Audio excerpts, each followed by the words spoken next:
Agar uyingizda 4 dona baqlajon va 200 gram qiyma topilsa, turk oshxonasiga mansub qarni yariq taomini tayyorlab ko'ring. Eng avvalo qiymasini tayyorlab olamiz. 3-4 qoshiq yog'da piyoz, qiyma, pomidor va bolgarskiyni qovurib olamiz. Ziravorlarni soldim, chesnog'ini solib, yarim piyoligina suv solib, dimlab pishirib olamiz. Alohida tovada, yana yog'da baqlajonlarimizni chiroyli qilib qizartirib olamiz va pishgan baqlajonlarimizni salfetkaga olib, ozgina yog'ini sizdirib olamiz.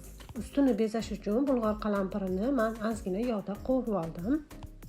Endi chala pishgan baqlajonlarimizni o'rtasidan shunaqa kesib, ichini qoshiq yordamida ochib olamiz va tayyorlab olgan qiymamizni ham yaxshilab joylashtirib, ustini pomidor va bolgarskiy bilan bezatdim. Tomatli sousini qo'yib, duxovkaga 25 minutga 170 gradusga jo'natib yuboramiz. Taomimiz ham pishdi. Hammaga afiyat olsun.